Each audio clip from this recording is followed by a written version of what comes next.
Jeunes gens, notez, puis nous allons prier. Jean-Claude, viens, tu vas nous aider tout à l'heure. J'ai à cœur de prier pour plusieurs jeunes. J'ai senti même dans mon cœur, si je peux traîner ici, je traînerai. Tu m'as mis à cœur de tenir plusieurs jeunes par la main et de prier avec eux. 26 ans, elle n'est pas parfaite, je ne le suis pas, mais je suis heureux. Elle est passée avec moi par des moments très difficiles. Elle a connu la nudité. J'oublie jamais en Nairobi, on manquait de tout. Notre troisième fille venait de naître.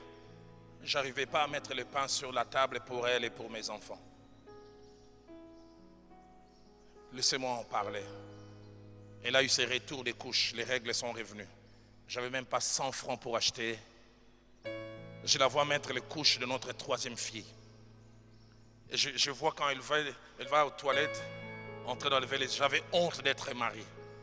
Je me suis mis à pleurer, dit Roland, pourquoi tu pleures? On finira par passer. Ça fait du bien d'avoir quelqu'un qui passe avec vous-même dans des moments les plus difficiles. Elle qui vient d'une famille nantie a porté des habits Tombola Boka la première fois avec moi. Second hand à Nairobi. Elle est restée à mes côtés. Les gens des fois ne connaissent pas notre parcours. À Nairobi, 98, 99, nos enfants ont chômé. Une année, ne sont pas allés à l'école. Parce qu'on n'avait pas l'argent pour payer les Minerval. Et je n'ai pas vu une femme qui s'est grissée. À un moment, plus de 6 mois, elle ne pouvait pas défriser les cheveux. J'oublie jamais un jour, on devait prendre les bus qu'on appelle à Nairobi Matatu, un peu comme le Fula Fula. Les transports de 10 shillings Kenyans par personne. J'en avais que 6, 12 au lieu de 20. Et nous les Congolais, on a les défauts de l'élégance.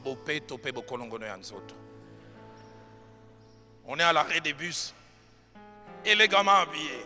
Je vais vers les convoyeurs, je dis, ne regarde pas l'aspect, au lieu de 20, on en a 12. Moi, je parle à voix basse et crie en Swahili impoli des Kenyans. Si vous manquez l'argent, restez à la maison. Tout l'arrêt des bus, au moins 100 personnes nous ont regardés.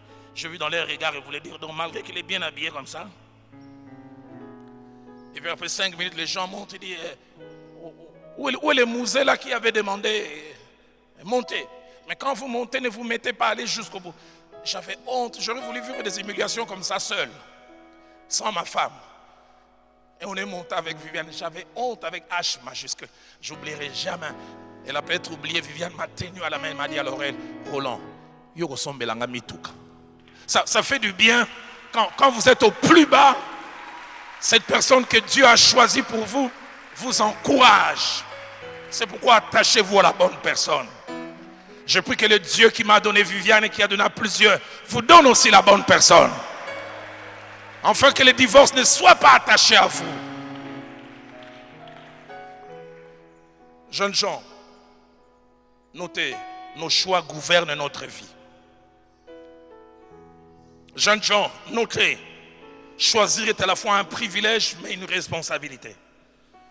Jeunes gens, notez, chacun de nos choix amène des conséquences, heureuses ou malheureuses. Jeunes gens, notez, il y a des conséquences négatives de nos choix que nous pouvons corriger, mais il y a d'autres qui sont difficiles à corriger. Et même des fois impossibles. Les jeunes gens, notez, le temps finit toujours par sanctionner nos choix. Le temps finit par montrer si notre choix était juste ou ne l'était pas. Jeunes gens, notez, il n'y a pas pire souffrance que d'être obligé d'assumer toute la vie les malheurs et les frustrations attachées à un mauvais choix. Il n'y a pas pire frustration. Jeunes gens, notez enfin, vouloir sortir d'un mauvais choix par le divorce n'est pas un choix biblique. Mais vous pouvez éviter ce choix de vouloir sortir un jour en faisant le choix de bien entrer.